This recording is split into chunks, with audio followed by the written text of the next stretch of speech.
자, 다시 한번 인사드리겠습니다. 저는 이제 오늘 개발자의 학습과 성장이란 주제로 특강을 진행하게 된 이선엽입니다. 자, 이 부트캠프 이제 첫 특강을 맡게 되어서 되게 좀 기분이 좋은 상태입니다. 자, 그러면은 일단, 어이구, 잠시만요. 네, 네, 먼저 제 소개부터 한번 하고 넘어가도록 하겠습니다.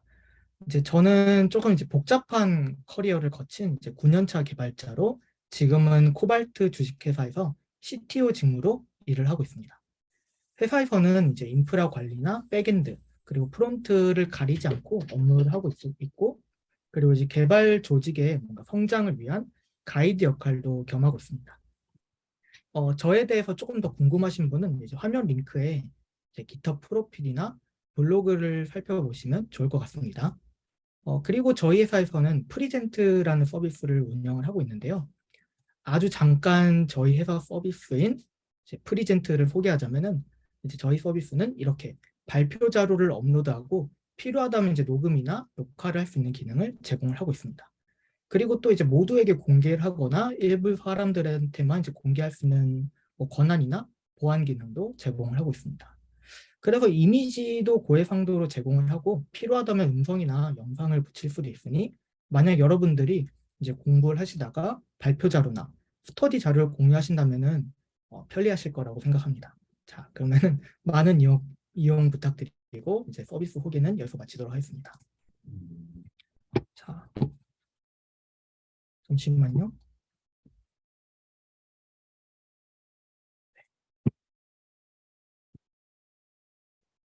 어, 잠시만요.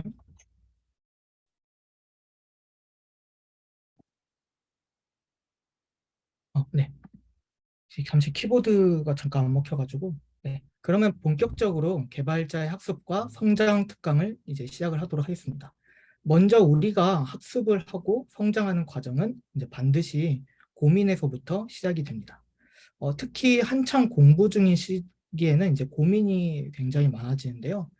그 중에서는 당장 답을 낼 수 없는 좀 두루뭉실한 고민들도 굉장히 많습니다. 좀 예시를 들자면은 이제 화면과 같은 질문들이 있어요. 아마 이 중 한 가지는 이미 고민을 해보셨을지도 모르고 앞으로 개발자로서 일을 하다 보면 이제 반드시 마주칠 만한 질문이라고 할 수가 있습니다. 뭐 예를 들어서 이제 잘하는 개발자라는 게 도대체 뭘까? 그리고 어떤 거를 공부해야 될까? 그리고 내가 공부한 것을 어떻게 활용해야 될까? 그리고 도대체 내가 성장하긴 한 걸까? 또 일을 하다 보면은 내가 일정 계산을 어떻게 해야 되지? 뭐 이런 고민을 하게 될 수 있죠. 아마 이미 고민하시는 분들도 있을 거라고 생각을 합니다. 이제 그런데 이 애매모호한 질문도 오늘은 이제 답을 내려야 된다고 이제 저는 보고 있습니다. 그래서 오늘의 목표는 이 앞서 나온 질문들에 대해서 답을 할 수 있게 되는 게 목표라고 할 수 있습니다. 그럼 이제 저 개발자의 학습과 성장에 대한 첫 번째 챕터를 시작하겠습니다. 먼저 전략적인 학습에 대해서 말씀을 드리도록 할게요. 우리는 이제 어릴 때부터 많은 공부법들을 들어왔어요. 영단어 자료 외우는 방법, 그리고 집중 잘하는 방법, 뭐 이런 것들을 이제 우리가 공부를 하면서 많은 사람들한테 듣거나 스스로 찾아봤죠. 그리고 이런 것들에 대해서는 안 좋은 시선들도 많지만 이제 결국 공부를 잘할 수 있는 방법을 설명하려는 점에서는 오늘 세션과 유사하다고 볼 수가 있습니다. 그래서 이러한 공부법들이 나오는 이유는 뭐 이제 우리가 이제 사람들이 공부를 하게 만들려는 의지도 있겠지만은 시간 대비 고효율을 내기 위함이라고 볼 수가 있어요. 우리가 교육받는 이제 짧은 시간 내에 많은 것을 얻기 위해서는 전략적으로 학습을 해야 할 필요가 있습니다. 이 고효율이 나기 위해서는 진단 그리고 학습, 산출물이라는 세 가지 과정을 거치는 것이 저는 좋다고 생각을 하고 있습니다. 이제 먼저 진단이라는 것은 뭐 말 그대로 내가 무엇을 공부해야 할지 알아야 한다는 건데요. 대부분 여기서 막히는 경우가 많습니다. 여러분들도 공감하시겠지만 내가 어떤 걸 모르는지, 아이고, 그리고 어떤 게 부족한지를 아는 게 어렵기 때문이죠. 그래서 문제를 확실하게 알게 되면은 이미 해결한 것이나 마찬가지다라는 말이 있습니다. 그래서 저는 이제 저만의 진단 방법이 있는데요. 공부를 할 수 있는 영역을 세 개의 거대한 카테고리로 나눠서 보는 방법입니다. 그래서 저는 개발에 필요한 능력을 세 가지로 정의드렸습니다. 첫 번째로 사고의 영역, 그리고 두 번째로 기술의 영역, 마지막으로 과학의 영역입니다. 이제 커뮤니케이션이나 비즈니스 능력과 같은 소프트 스킬 능력을 제외하고 이런 개발 능력은 이제 하드 스킬이라고 부르죠. 이 세 가지가 합쳐져서 개발자 개인의 종합적인 능력이 나온다고 저는 보고 있습니다. 먼저 사고의 영역은 논리적이거나 이제 추상적인 사고를 잘할 수 있는가에 대한 영역이라고 볼 수 있습니다. 구체적으로 이제 이치에 맞게, 뭐 순서에 맞게 생각할 수 있는가, 그리고 비슷한 관점끼리 공통점을 뽑아서 묶을 수 있는가라고 볼 수가 있습니다. 그리고 이 추상화라는 거는 단계적으로 할 수 있다면 더 훌륭하다고 볼 수 있습니다. 저는 그래서 이 개인적으로 이 개발자로서의 정체성이나 뭐 이제 가장 중요한 영역이라고 생각을 하고 있습니다. 다음은 기술의 영역인데요. 이 영역은 언어나 프레임워크를 잘 다루거나 뭐 객체 지향, 함수형과 같은 뭐 패러다임, 방법론을 잘 다뤄서 이제 코드를 작성하는 영역이라고 볼 수가 있습니다. 어떻게 보면 이제 도구를 사용하는 이제 사용법이라고 볼 수가 있겠죠. 이제 망치를 잘 쓰는 법, 톱을 잘 쓰는 법과 유사한 영역이라고 볼 수가 있습니다. 그리고 마지막으로 과학 영역은 말 그대로 컴퓨터 과학에 대한 지식이라고 볼 수가 있습니다. 아마 여러분들이 정말 공부하기 힘들어하는 영역일 거라 저는 생각을 하는데요. 네트워크, 메모리, 운영체제, 암호학, 그래픽스 뭐 이런 것들에 대한 지식을 의미를 하고 있습니다. 그래서 이 세 가지 영역은 서로에게 영향을 크게 주는데요. 자, 먼저 사고의 영역과 기술의 영역끼리 묶어보면 내가 사고한 것을 코드로 작성하는 것이라고 볼 수가 있습니다. 반대로 보면 기술을 통해서 사고의 영역을 뭐 단순하게 만들 수도 있겠죠. 흔히 말하면은 이제 흔히 말하는 몸이 좋으면 머리가 편하다 같은 거라고 볼 수 있습니다. 그래서 내가 코드를 작성하는 기술이 뛰어나면은 뭐 이제 생각을 좀 덜 해도 된다라고 바꿔서 말할 수 있겠죠. 그리고 사고와 과학의 영역끼리도 묶을 수가 있습니다. 우리가 컴퓨터 과학에 대한 지식이 없다면 논리 과정에서 미처 빼먹은 예외가 있을 수가 있어요. 예를 들어서 메모리라는 거를 전혀 모르는 개발자라면 데이터를 저장할 때 변수를 무한으로 발행하자라고 생각을 할 수가 있겠죠. 뭐 너무 극단적인 예시긴 하지만 뭐 이럴 수 있겠다라는 생각을 할 수 있습니다. 그래서 이러한 논리적인 결함을 막는데 과학적인 이제 지식이 도움이 될 수 있습니다. 그리고 기술과 과학의 영역이 만나면 효율적인 코드를 작성을 할 수 있게 해줍니다. 이 과학적인 지식이 있기 때문에 내가 얼만큼 메모리를 사용해야 할지, 그리고 시간 복잡도를 얼만큼 가져가야 할지 아는 상태로 코드를 작성할 수 있게 되는 거죠. 그래서 이런 식으로 세 영역은 전부 중요하다고 볼 수가 있습니다. 그리고 이런 영역들을 골고루 학습을 해야 이제 어느 한쪽이 부족하지 않게 되겠죠. 그런데 이제 이 세 가지 중에 내가 부족한 부분이 어딘지 어떻게 찾을 수가 있을까요? 자, 이제 내가 부족한 것이 무엇인지 알아내는 것은 뭐 생각보다는 간단합니다. 근데 중요한 거는 내가 항상 어떤 게 부족한지 이제 내가 이런 생각을 가지고 있어야 돼요. 그러니까 예를 들어서 내가 어떠한 문제를 해결하기 위한 뭐 알고리즘을 생각을 해야 되는데 이 알고리즘이 잘 생각이 안 난다. 그러면은 내가 사고의 능력이 부족하다고 볼 수가 있습니다.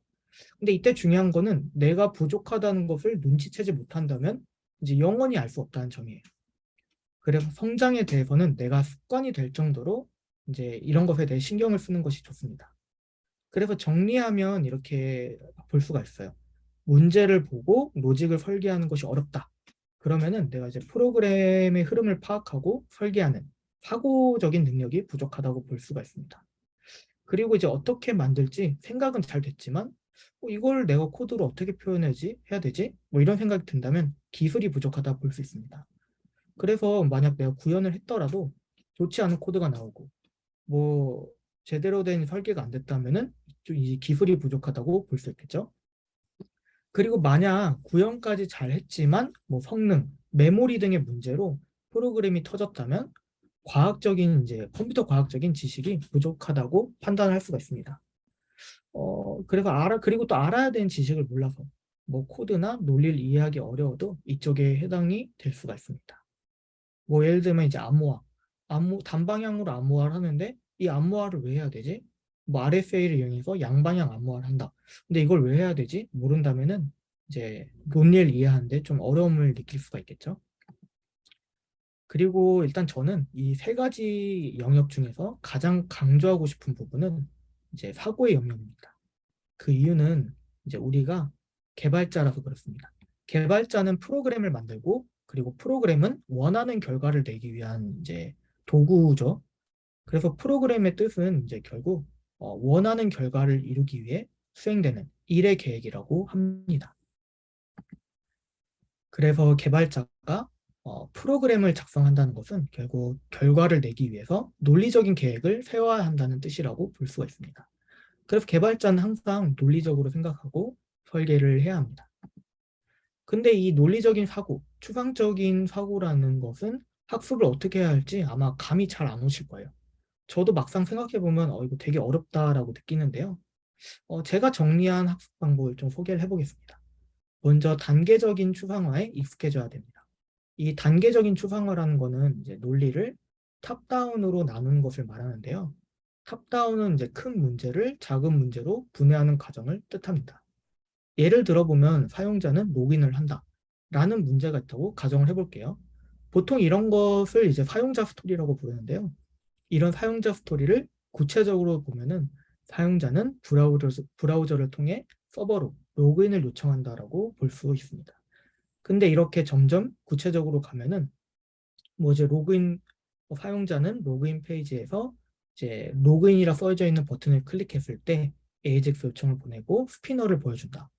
그리고 로그인 버튼에 바인딩된 뭐 더 구체적으로 보면은 로그인 버튼에 바인딩된 온클릭이 실행되면 엑시오스를 이제 통해서 포스트 사인인 요청을 이제 보내고 뭐 이후에 뭐 버튼에 뭐 로딩 프롭을 true로 바꾸고 뭐 등등 이런 식으로 점점 구체적으로 표현할 수 있겠죠. 그래서 최종적으로는 이제 의사 코드나 구현 레벨까지 내려가게 됩니다. 물론 우리가 일을 할 때는 이렇게까지 구체적으로 생각할 필요가 없고 또 이렇게 구체적으로 생각하면 안 되지만은 우리가 이런 논리에 대해서 연습을 한다면 여기까지 이제 구체적으로 생각을 해보는 것이 도움이 됩니다. 그리고 이렇게 생각한 논리를 도식화하는 것도 굉장히 좋은 방법인데요. 이제 화면 오른쪽에 있는 이미지는 실제로 회사에서 업무를 할 때 작성한 도식입니다. 그러니까 저희 회사에서 사용한 이제 실제 결과물이라고 볼 수 있는데 이렇게 눈에 보이는 형태로 작성을 하면은 이제 사람이 이해하기도 쉽고 또 내가 그냥 머리로만 생각했던 거를 정리한 거기 때문에 머릿속도 깔끔하게 정리가 되는 느낌을 받을 수가 있습니다. 그리고 이제 문제는 여러 관점에서도 볼 수 있는데요. 예를 들어서 사용자가 로그인을 한다라는 행위도 시스템 관점에서 바라보면 뭐 브라우저가 서버로 요청을 하고 DB에서 데이터를 가져온다라고 볼 수 있고 도메인 관점에서 보면은 계정을 통해 사용자의 정보를 가져온다라고 볼 수가 있습니다. 또 데이터 관점에서 보면은 하나의 유저는 여러 계정을 가지고 계정은 패스워드를 가지고 뭐 이메일을 가지고 이런 형태로 정의할 수 있겠죠. 그리고 또 UI에서 보면은 뭐 이제 로그인 폼이 있고 거기서 사용자가 버튼을 눌러서 인터랙션을 하면은 요청이 가고 이제 맞으면은 뭐 로그인 성공하고 실패하면 에러를 보여주고 이런 식으로 흘러가겠죠. 그래서 이런 여러 관점에서 바라보면은 결국 우리가 이제 해결해야 되는 문제를 이제 정리할 수 있는 논리가 만들어집니다. 그래서 이제 여러 관점에서 하나의 문제를 바라보는 훈련이 필요합니다. 그리고 이렇게 익힌 사례들은 항상 정리를 하고 기록해 두는 것이 좋습니다. 그냥 뭔가 개발자들 중에서도 그냥 하고 나서 그냥 휙 하고 그냥 가버리는 사람들이 많은데요. 사실은 이제 좋은 것은 아니라고 저는 생각을 합니다. 이제 화면 아래 이미지를 보면은 두 UI가 있는데 생긴 거는 다르지만 사실 로직은 정확하게 일치를 하고 있어요.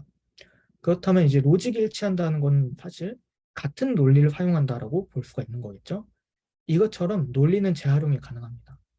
그렇기 때문에 여러분들이 항상 뭔가를 기록해 두면은 기록이 아니라 구현을 하면은 그거에 대해서 정리를 하고 기록하는 과정이 필요합니다.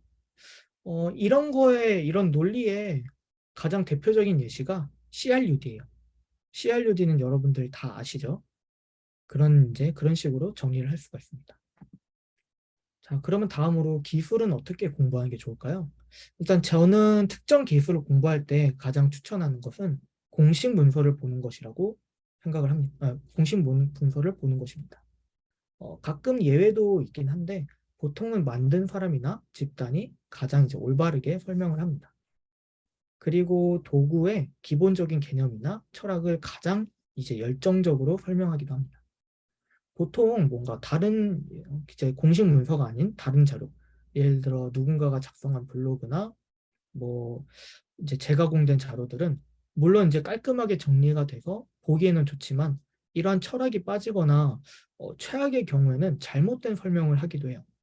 그래서 그런 자료를 보는 것도 좋지만 이런 그 이제 아까 말했던 문제들이 있을 수 있기 때문에 가급적이면 원본이 되는 공식 문서를 먼저 보고 공부를 하는 걸 추천합니다.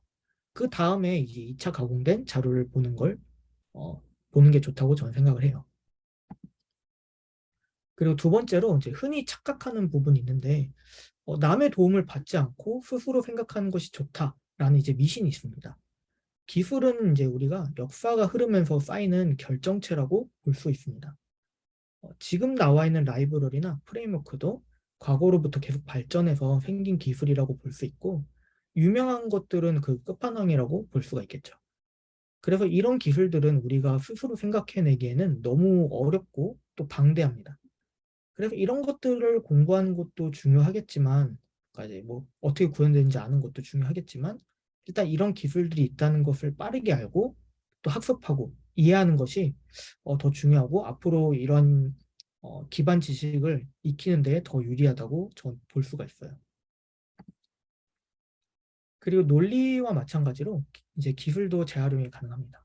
이제 고프의 디자인 패턴 많이 들어보셨죠? 디자인 패턴, 뭐 커맨드 패턴, 뭐 팩토리 패턴 이런 것들을 포함해서 뭐 이제 여러분들 아까 얘기했던 뭐 CRUD, 뭐 MVC 패턴, 뭐 MVVM 패턴 이런 것들은 이제 항상 적재적소에 활용할 수 있는 케이스가 존재해요. 그래서 이런 기술들은 항상 상황과 함께 기록을 해두는 것이 좋습니다. 아, 이럴 때는 내가 이런 기술을 사용해야 되는구나. 안다면은 여러분이 다음에 비슷한 문제를 해결할 때 좀 더 빠르게 해결할 수가 있겠죠. 자, 이제 마지막 파트인데요. 컴퓨터 과학 공부는 어떻게 하는 게 좋을까요? 자, 이제 옛날에 명언 같은 건데요. 이제 그리스의 수학자 유클리드는 이제 기하학에는 왕도가 없다라고 말했습니다. 자, 제가 이 말을 하는 것처럼 마찬가지로 컴퓨터 과학 같은 기반 지식에는 왕도가 없습니다. 열심히 보고 외우는 게 최고라고 감히 말씀을 드리겠습니다. 그래도 이 부분도 사용 사례 같은 걸 보면서 공부를 한다면 조금 더 와닿을 수 있는데요. 예를 들어 흰 메모리가 중요한 이유, 그리고 네트워크 통신이 일어날 때 예외 등을 이런 사용 사례와 함께 공부를 한다면 조금 더 이제 외우는 데 도움이 될 수 있습니다. 그래서 이제 결국 이제 잘하는 개발자에 대해서 결론을 내려보자면 이러한 세 가지 능력들이 골고루 균형 잡힌 사람이 잘한다고 볼 수 있습니다. 물론 사람에 따라 그리고 업계에 따라 특별히 잘하는 부분이 있을 수는 있습니다. 그런데 이제 그 잘하는 부분도 나머지 두 개에 대한 지식이 없으면 불가능하죠. 그래서 이 제일 안 좋은 케이스는 이 세 가지 영역 중에서 내가 하나만을 진짜 잘해가지고 내가 정말 잘하는구나라고 착각하는 거예요. 예를 들어서 내가 정말 컴퓨터 과학 지식이 너무 잘 알아요. 달달달달 외워가지고 막 CPU가 어떻게 되고 뭐 메모리가 어떻게 되고 뭐 운영체제는 어떤 식으로 동작하고 정말 다 잘 알아요. 그냥 누가 물어보면 백과사전처럼 나옵니다. 근데 만약에 내가 코드를 제대로 짤 수가 없어요. 그러면 나는 스스로 되게 잘한다라고 생각하는데 다른 사람들은 이 사람은 잘 못하는구나라고 생각하겠죠. 이런 괴리감이 점점 커지면 커질수록 점점 힘들어지기 때문에 제일 안 좋은 케이스라고 이제 말을 할 수가 있습니다. 자, 그러면 이제 다음으로 패턴 학습이라는 것에 대해서 소개를 좀 해보겠습니다. 자, 앞서 말씀드린 학습법을 모아보면 좀 비슷한 내용이 있죠.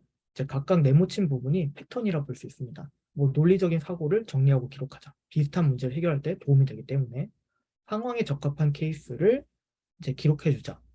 뭐 이제 베스트 케이스에 사용할 수 있기 때문에.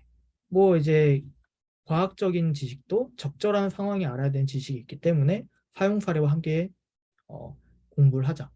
자, 어떻게 보면 다 비슷한 말이라고 볼 수 있어요. 그래서 이런 것들을 패턴이라고 저는 부르는데 이 패턴들을 조합하면 우리가 개발로 문제를 해결할 때 굉장히 빠르게 구현하는 것이 가능합니다. 일반적으로는 이제 이런 것들을 모아둔 게 프레임워크나 라이브러리라고 볼 수가 있습니다. 우리는 이런 패턴을 빌려서 좀 빠르게 개발을 할 수 있는 거죠. 어찌됐든 이런 것들이 이제 우리는 패턴이라는 것을 인지하고 정리하는 것이 중요합니다. 그래서 우리가 뭔가 어쨌든 개발을 계속 하다 보면 사용 사례가 나오고 뭐 여러 가지 패턴을 사용해 보기도 할 거고 뭐 컴포넌트를 만들어 보기도 하고 그럴 겁니다. 근데 이런 것들을 하면서 여기에 쓰기 적합하다라는 것을 이제 내가 발견하게 된다면은 반드시 이제 정리를 하고 기록하는 게 중요해요. 이거 내일 하자 이렇게 되면 안 됩니다. 그 즉시 정리를 하고 기록하는 게 좋아요. 왜냐면 내일로 미루면 안 하게 되거든요. 그리고 두 번째로 중요한 거는 안 해봤던 것을 도전을 해봐야 된다는 점이에요. 그러니까 여기 적힌 것처럼 매일 이제 1km를 뛰는 사람은 자, 1km를 잘 뛸 수는 있지만은 10km를 뛰는 건 어려워요. 왜냐면 안 해봤기 때문이죠. 그래서 어렵더라도 안 해봤던 경험을 가리지 않고 이제 많이 쌓는 것이 중요합니다. 이제 최근에 읽었던 책인 뭐 소프트웨어 장인이라는 책을 보면은 그런 말이 있어요. 내가 20년, 그러니까 워터폴 방식으로 20년 일을 개발한 사람은 뭐 그 분야에 대해서는 시니어라고 볼 수는 있지만 뭐 애자일 방식은 경험을 해보지 않기 때문에 감히 뭐 시니어라고 말할 수 없다. 뭐 이런 비슷한 내용이 있습니다. 뭐 그것처럼 내가 20년을 iOS 개발을 했다라고 생각 이제 해도 만약에 안드로이드 개발 한 번도 안 해봤다 하면은 안드로이드 개발에서는 주니어라고 볼 수도 있겠죠. 이런 것처럼 이제 사실 또 이런 구현에 대해서는 서로 얽혀 있는 것들이 많기 때문에 그냥 안 해봤던 것들을 가리지 않고 해보는 게 좋고 하면서 또 깊게 파보는 것도 중요합니다. 결국은 다 자기 자신에게 도움이 돼요. 그리고 또 오픈소스를 많이 참고하는 것도 좋습니다. 많은 분들이 이런 부분에 대해서 그냥 넘어가는데 사실 잘 만들어진 오픈소스는 되게 큰 보물이라고 볼 수 있어요. 다들 이런 보물의 껍데기인 그 상자만 보고 그냥 지나가는 경우가 많은데 실체를 들여다보고 그리고 분석하는 것이 이제 내 성장에 있어서 정말 큰 도움이 된다고 볼 수 있습니다. 패턴도 발견하고 그리고 논리도 발견하고 그리고 과학적인 지식도 다 발견을 할 수가 있죠. 그래서 이런 것들은 사실 뭐 분석이 어렵잖아요, 오픈 소스가. 근데 분석하는 게 어렵다면은 그냥 따라치는 것부터 시작해도 좋습니다. 만약 그 따라치다가 이런 것들이 좀 어느 정도 이해되고 익숙해진다면은 내 방식대로 다시 리팩토링 하는 것도 괜찮아요. 그 흔히 디자이너들에서는 사이에서는 이미 있는 디자인을 다시 내 방식대로 리디자인 하는 것도 이제 좋은 학습 방법이라고 하죠. 그런 것처럼 이런 개발도 내 방식대로 만드는 것이 되게 이제 큰 도움이 됩니다. 그리고 이제 실제로 내가 이렇게 배운 것들을 적용해 보는 게 정말 큰 도움이 됩니다.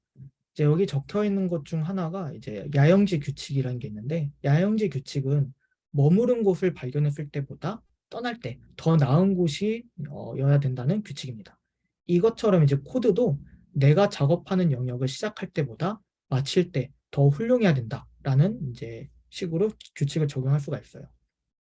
그래서 이 말은 즉 내가 작업하는 것과 연관된 곳을 리팩토링 해야 된다는 규칙이라고 볼 수 있습니다. 그리고 이러한 규칙을 적용해서 리팩토링 기회를 만들고 또 패턴을 적용할 수 있는 기회를 더 많이 만들 수가 있어요. 자, 그리고 일정 계산 진짜 많은 사람들이 어려워하는 뭐 그런 거죠.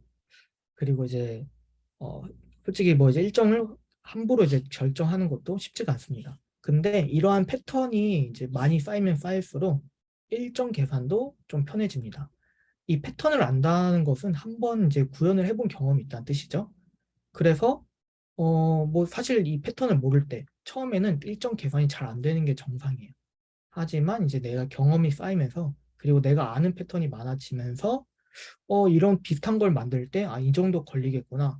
아니면 이미 한번 해봤기 때문에 조금은 더 빨리 되겠구나 하는 예상 시간을 알 수가 있습니다. 그리고 또 이제 복잡하거나 전혀 새로운 일을 하더라도 이제 그 좀 잘게 잘게 쪼개진 이 패턴들을 조합했을 때 예상 시간이 어느 정도 보일 수가 있어요. 그러니까 우리가 그냥 이렇게 생각할 수 있겠죠. 예를 들어 게시판을 만든다라고 하면은 우리는 이미 뭐 CRUD에 대한 논리적인 경험이 있기 때문에 CRUD를 각각 내가 구현하면은 뭐 한 2시간이면 되겠구나. 뭐 이런 식으로 생각할 수 있는 거죠. 그래서 이런 식으로 일정 계산을 해볼 수가 있습니다. 자, 그럼 이번에는 산출물에 대해서 한번 이야기를 해보겠습니다. 이 되게 중요한 부분인데요. 자, 이제 제가 이제 이 특강을 시작할 때 그린 도식의 가장 마지막 부분이죠. 다시 한번 얘기하면 이제 산출물은 굉장히 중요합니다. 이제 학습을 했다면은 그에 대한 이제 산출물이 반드시 남는 게 이제 저는 무조건 좋다 생각을 하는데요. 이제 이런 산출물의 종류는 여러 가지가 될 수 있겠지만 보통 화면과 같은 것들이 있습니다. 뭐 이제 블로그, 뭐 오픈소스, 그리고 프로젝트, 발표, 뭐 기타 등등 뭐 다른 것들도 있겠죠. 이런 산출물을 낼 수 있고 이런 것들이 당장 부담스럽다면은 뭐 내 개인 노트에 메모하는 것도 좋습니다. 반드시 뭔가를 배웠다면은 정리를 하는 게 좋아요. 그리고 이제 이왕이면 그냥 사람들한테 공개하는 게 훨씬 더 효과는 크겠죠. 그리고 여러분들이 이제 굉장히 좋은 환경이 있다고 저는 생각을 하는데, 그리고 왜냐하면 이제 바로 옆에 산출물을 공유할 수 있고 또 그것에 대해서 토론할 수 있는 동료들이 있잖아요. 그렇기 때문에 많이 공유하고 많이 공유받는 것이 좋습니다. 사실 이렇게 뭔가에 대해서 얘기할 수 있는 동료가 있는 기간이 그렇게 많지가 않아요. 회사를 가더라도 다들 이제 일하고 바쁘다 보니까 이런 것에 대해서 얘기할 기회가 점점 줄어들게 됩니다. 그래서 최대한 서로 도우면서 성장하는 것이 좋습니다. 그리고 이게 산출물이 중요한 거는 이제 산출물에는 목적이 있기 때문이에요. 예를 들면 블로그에는 이제 이 글을 보는 사람들에게 지식을 쉽게 전달한다라는 목적이 있겠고, 오픈 소스라면은 타인이 이 코드를 사용할 것이니 뭐 사용이 편한 인터페이스를 작성한다라는 목적이 들어가 있을 수 있습니다. 근데 사실 개인 메모장이면 그냥 끄적끄적 남긴다면은 목적이 없이 그냥 정리만 하게 그러니까 정리만 하게 되는 경우가 많아요. 근데 이런 경우는 그렇게 학습에 좋지 않습니다. 그래서 저는 그냥 목적을 담아서 산출물을 내는 것이 좋다고 생각을 해요. 그리고 개인 메모, 그러니까 너무 이제 난 부끄럽다 하면은 개인 메모에 작성을 뭐 한다면은 그냥 언젠가 내가 다시 볼 가능성을 생각해서 정리하는 게 좋습니다. 그리고 아니면 언젠가 외부에 공개할 목적으로 정리를 하는 것도 괜찮아요. 여기 화면에도 적어놨지만 이러한 목적이 생긴다면은 내 머릿속에 오랫동안 기억으로 남는다라고 볼 수 있습니다. 자, 그럼 이제 마칠 시간이 되었는데 마지막으로 중요한 것 이제 이제 한 가지만 좀 말씀을 드리고 마치도록 하겠습니다. 남들과 같이 공부를 하게 되면은 이제 필연적으로 남과 자신을 비교를 하게 되는 경우가 많아요. 하지만 남과 비교하는 것은 좋지 않은데요. 오히려 비교하는 것보다는 나만의 장점, 이제 나만의 장점을 발굴해서 갈고 닦는 것이 훨씬 중요합니다. 물론 그러니까 타인이, 그러니까 이런 경우가 있어요. 정말 저 사람 너무 똑똑하다, 천재다. 뭐 이런 경우 그냥 박탈감을 느낄 수 있겠죠. 근데 그것보다는 내 장점을 발굴해서 그냥 꾸준히 그걸 갈고 닦고, 그리고 그 장점을 기반으로 더 많은 것을 잘하게 되는 게 중요합니다. 그러면은 그 잘한다고 생각했던 사람보다 내가 잘하는 게 생기고, 그리고 어느 측면에서는 더 훌륭할 거고, 혹은 그 사람이 멈췄다면은 그 사람보다 더 뛰어난 사람이 될 수도 있어요. 그렇기 때문에 비교보다는 자신의 성장에 집중하는 것이 중요합니다. 그리고 이 모든 것은 이제 시간을 투자를 해야 된다는 점이에요. 너무나도 당연한 거지만은 같은 조건이라면은 무조건 시간을 많이 투자한 사람이 뭔가를 더 잘합니다. 물론 이런 것들이 힘들겠지만 개발을 뭔가 더 잘하고 싶다. 그러면은 그만큼 시간을 많이 투자하는 게 좋습니다. 그래서 이제 또 첨언을 하자면은 보통 회사에서 이제 채용을 했다면은 그 사람을 책임지고 가르쳐야 한다라는 말이 많이 나오죠. 그래서 실제로 좋은 회사들은 이제 채용을 하고 교육하는 과정을 반드시 거칩니다. 그리고 경력자들도 일을 더 잘할 수 있도록 교육을 하는 경우가 많아요. 하지만 이제 제가 드리고 싶은 말씀은 이 교육과 성장은 다르다는 점이에요. 이제 교육은 누구로부터 받는 것이고 성장은 스스로 하는 것이라고 볼 수 있습니다. 그리고 교육과 성장의 목적이 다른데 교육은 이제 교육을 받는 대상이 최소한 내가 가지고 있어야 되는 지식을 알도록 만드는 것이 목표입니다. 그런데 이제 만약에 그래서 회사에서 교육한다면은 이제 일을 하는 데 있어서 최소한의 교육만을 하게 될 거예요. 근데 이것만으로 충분하다고 생각할 수도 있지만은 만약에 뭐 내가 더 많은 기회를 얻거나 그 더 많이 욕심을 가지고 있다면은 성장에 대한 것을 잊어서는 안 됩니다. 그래서 그러니까 이제 성장을 위한 공부는 시간을 쓰는 게 아니라 이제 시간을 투자하는 것이라는 것을 명심을 해야 됩니다. 자, 그러면은 이 특강을 여기서 마치도록 하겠습니다. 지금까지 들어주셔서 감사합니다.